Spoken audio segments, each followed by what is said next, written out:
Hey guys, all right, so test correction video part like 5, 4, I don't know, I've lost track at this point.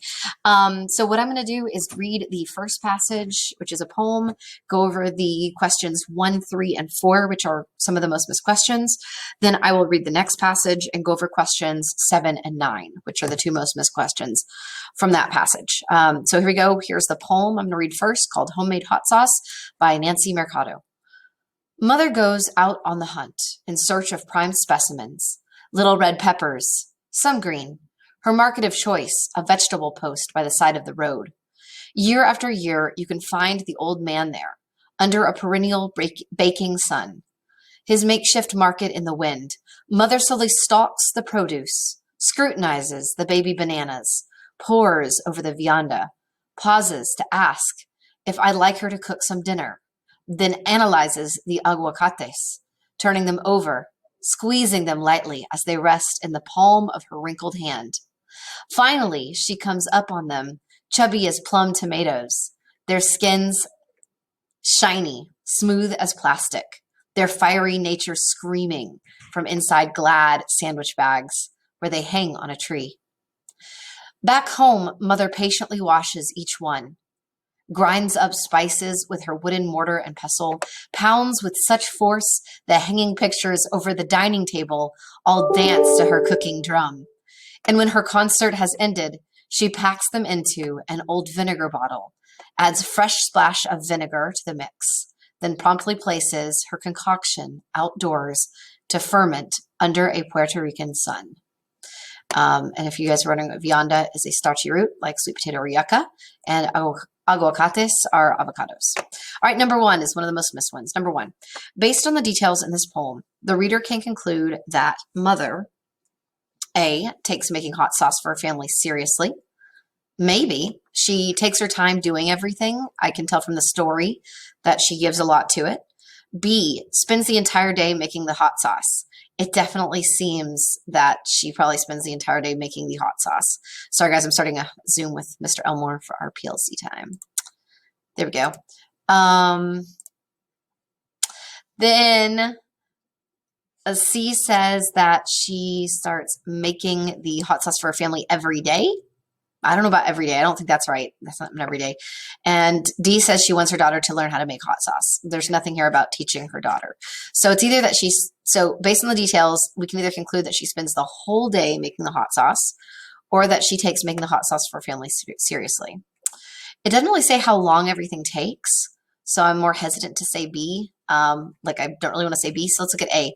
She takes making hot sauce for her family seriously. I like this one because she talks specifically about how she's very, very specific and picky about what she chooses as the ingredients.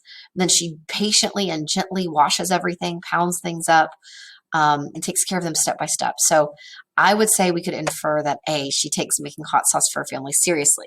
So for number 1, A is the best answer because the poem shows that her mother takes time selecting ingredients and putting the hot sauce together. She takes care to do that. The next most missed one is question number 3. The words patiently, pounds, and promptly in the second stanza highlight mothers. So the second stanza is a second paragraph. We need a line break here. There it is. So here's our second stanza.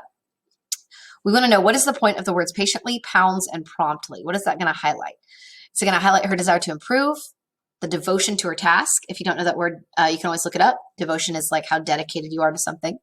Her need for help or assistance, and her eagerness to get her work over with. So she can't wait to finish everything. So let's go find patient and pounds. There's pounds, patiently. Back home, mother patiently washes each one. She pounds with such force that the pictures rattle. And she promptly, let's find promptly, adds a fresh splash of vinegar to the mix, then promptly places her concoction outdoors. So it doesn't really say that she wants to get better. Desire to improve is wanting to get better, so I don't think that works. Devotion to her task. So is she dedicated to her task? Well, she patiently washes, she pounds with a lot of force. She really, no matter what else she has going on, she promptly places her concoction outdoors. I'm going to say it's probably B. It's not C. She doesn't talk about needing help. And it can't be D because she seems to enjoy what she's doing. She doesn't want to just like get it over with. So for number 3, B is the best answer because these words show that she is dedicated to what she is doing. It takes dedication to be patient and pound with a lot of force and make sure that you know that you need to promptly place those concoctions outdoors. Number 4, the rest of this goes a little bit faster. Number 4, in the first stanza, the poet uses the metaphor of the hunt to emphasize that mother is. So first, we got to go to the first stanza and find the metaphor of a hunt. And then we want to see which one of these kind of fits what it's doing. So we got to find hunt. Mother goes out on the hunt in search of prime specimens, little red peppers, some green, her market of choice, a vegetable post by the side of the road. So if you remember, she specifically looks for very, very particular types of vegetables, and she checks them really carefully to make sure that they're just right. So this metaphor emphasizes that mother is eager to finish her shopping. Eager means like impatient, like she wants to get going. Not necessarily. She's doing this very carefully, so I don't think A. B, competing with other shoppers at the market for the best produce. It doesn't say anything about her competing with other shoppers. C, determined to find just the right peppers to use in her hot sauce. Ooh. Or D, skillful at combining many ingredients in her recipes. Well, she does combine many ingredients, but that's not what this first stanza is about. This first stanza is about picking just the right ingredients. She checks the aguacates very, very carefully in her palm. She makes sure she gets just the right peppers. So she is determined to find the right peppers to use in her hot sauce. So for 4, C is the best answer because the poem shows that mother is looking for just the right produce. Or you could say that the word we like to use is scrutinize. That means to look at something like right here, scrutinize. That means to look at something really, really closely. She scrutinizes the ingredients that will go into her hot sauce. All right, we're going to move on to our next passage, which goes with question number 7 and 9. I'm going to go ahead and read this passage. If you've already read this for your test, you can go ahead and just skip through a little bit and then see if you can find where I'm going over question 7. False start. Am I done yet? Teresa pleaded as she crossed the finish line. That set of sprints was okay, Coach Wilson said. Sprints will help strengthen the muscles in your legs so that you can jump farther. But I was born to do the long jump. My instinct is to jump, Teresa said as she sat on a bench. When I'm on the Olympic team, you'll see what I mean. Until then, I need you to do another set, Coach Wilson responded. Teresa changed the subject. When am I going to meet the Olympic coach you know at the training facility in Grand Prairie? I've been breaking my own records since 6th grade. The kids in this area are no competition for me. Coach Wilson paused for a moment. I'm not sure you're ready, Teresa. Athletes from all over Texas train at that facility. I know I'm ready. Please arrange a tryout, Teresa begged. I'm sure my mom can take me this weekend. I'll call this week, Coach Wilson conceded. But just know that a tryout doesn't guarantee anything. When Teresa arrived home, she told her mother about the tryout. Are you sure you're ready? Teresa's mother asked. It might be a good idea to practice with Coach Wilson more before we take a trip to Grand Prairie. But this is my big chance, Teresa exclaimed. As soon as Teresa arrived at the facility in Grand Prairie, the trainer, Coach Jennings, escorted Teresa to an outdoor track. As they approached the long jump area, Teresa saw 2 girls taking turns jumping into the sandpit. Finally, some real competition, she thought. An assistant coach measured the girls' results and recorded them on a clipboard. Teresa began stretching. Teresa, you're up, Coach Jennings announced. Teresa noticed the other girls staring at her. She stood on the runway and thought, this is your time to shine. She sprinted toward the sandpit, sprang into the air, and landed in the sand. The assistant coach glanced over his clipboard where Teresa landed and then turned away without measuring her jump. The 2 girls mumbled to each other and began walking toward a water station. Why don't you stretch more and then do your second jump? Coach Jennings said flatly. Sure, Coach, Teresa said. But she could tell that Coach Jennings was not impressed. I just need to stretch, she thought. While Teresa stretched, Coach Jennings spoke quietly with the assistant coach. Teresa tried not to listen, but couldn't help overhearing a few phrases. She's never competed at state. A favor for my college friend, Brenda Wilson. A favor? Teresa thought. Another girl approached the long jump runway. Coach Jennings waved her on. With a burst of speed, the girl sprinted down the runway like a bolt of lightning and leaped into the sandpit. 6.27 meters, the assistant coach yelled. 6.27 meters? Teresa thought in disbelief. She held her school's record, but that was barely more than 5 meters. Teresa suddenly realized why no one had measured her jump. That's decent for a practice jump, Coach Jennings told the girl. But next time, I want to see you more in control of your final stride. See more control in your final stride. The girl nodded and took off running down the track. Coach Jennings turned to Teresa. Are you ready for your second jump? Teresa thought for a minute. Instead of walking to the end of the runway, she walked to the sandpit. Thank you for meeting with me, Coach Jennings, but I don't want to waste any more of your time. In the car, Teresa sat with her arms folded.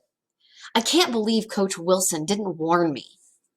She tried, but you refused to listen, Teresa's mother said calmly. What makes you say that? Teresa asked. Because Coach Wilson called me before she called Coach Jennings. She wanted to be sure that I could drive you, Teresa's mother sighed. And she wanted me to prepare you for what to expect. Teresa rolled her eyes. We both want you to be a successful long jumper, Teresa's mother continued. But we also want you to be realistic. I guess, Teresa said, staring at the floor of the car. She's expecting you at practice on Monday. Teresa nodded. She gazed out the window as she left Grand Prairie and thought, I'll be back here soon. All right, so that is a humbling experience, a story called False Start. We're going to look at number 7 and 9. Number 7, the dialogue between Teresa and her mother after the tryout indicates that her mother. Friends, reminder that dialogue is the talking, it's the speech that you put in the quotes in a story. So we need to find dialogue between Teresa and her mother after the tryout. That is at the end. So let's go back and look at that and let's see what it's hinting at. Starts right here. She got in the car. She says she can't believe the coach didn't warn her, and her mom basically says that she tried, but you didn't listen. She wanted me to prepare you for what to expect. Teresa's not real happy to hear that. Her mom says, we still want you to both be a successful long jumper, but we also want you to be realistic. Teresa says she guesses and says, I'll be back here soon. So what does this dialogue indicate about her mother? The dialogue between Teresa and her mother after the tryout indicates that her mother believes Teresa can make the Olympic team if she practices enough. Well, maybe. I mean, her mother does believe in her, so let's come back to that. B, her mother knows that taking Teresa to the tryouts was a waste of time. That's a little bit of a harsh thing to say. So while she does know that it wasn't a great idea, I don't think you can call it a waste of time because her mom and the coach still let her go. They want her to learn something from the experience, which she does. C, her mother thinks it was necessary to trick Teresa into taking long jump practice seriously. None of it was tricking her into it. Coach Wilson tried to tell her, and Teresa didn't listen, so it can't be C. The dialogue shows that her mother wants Teresa to be honest with herself about her skill as a long jumper. Right down here, that's exactly what she's saying. She's saying that we want you to be a successful long jumper, but we also want you to be realistic. So Teresa thinks she's hot stuff. She thinks she's a lot better than she is. And her mother says that we want you to be really good at this, but we also don't want you to think you're the best. Like, be realistic. So there's still room for you to grow. So the best answer is going to be D. So 7, D is the best answer because Teresa's mother says she wants her to be realistic. Number 9, our last one, read paragraph 3. I'm going to go ahead and go up to paragraph 3 in case I need to look at the before and after, like the before paragraph, after paragraph.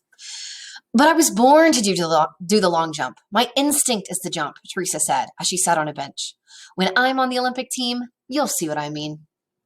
Teresa's comments influence the theme of this story because they show that so to really understand what this paragraph means in the long run and what it says about her, you really had to read the full story. So make sure you're reading the full story so you can get theme. Again, theme is like the author's message, right? So her comments influence the theme of the story because they show that she, A, does not know a lot about long jumping. Well, she's not super good at it, but she does seem to know a lot about it. B, this shows that she influences the theme because she thinks her coach does not give her useful advice. Maybe. We'll come back to that. C, Teresa believes she is better long jumper than she actually is. Well, we know she thinks she's a better long jumper than she actually is. So let's leave C, B, and C. Because Teresa feels as though she has to prove her abilities to others. Well, maybe. So this is a tough question. We actually have 3 answers that could be close. So they just want us to look at paragraph 3, only paragraph 3. So in this paragraph, is this showing that she thinks her coach doesn't give her useful advice? No. That does happen in the story, but not in this paragraph. C, does this show that she thinks she's a better long jumper than she is? Well, here she thinks like she's really, really good. Sorry, my phone's ringing. Here she thinks she's really, really good. She says, when I'm on the Olympic team, you'll see what I mean. So I'm leaning towards C. D says she feels as if she has to prove her abilities to others. Guys, I like C and D. I think that they're both correct in a way. But because this is asking for the theme of the story, you got to understand what the theme of the story is to pick the right one here. So 9 is the best answer because the theme of the story is about being humble and being realistic. So hopefully you guys see how that goes with letter C, the theme of she thinks she's better at something than she actually is. She does feel like she has to prove her abilities, but that's not the theme. The theme is that she thinks she's better than she is, and she needs to be humbled. All right, friends, that's a wrap. I will see you on the next test correction video. Bye.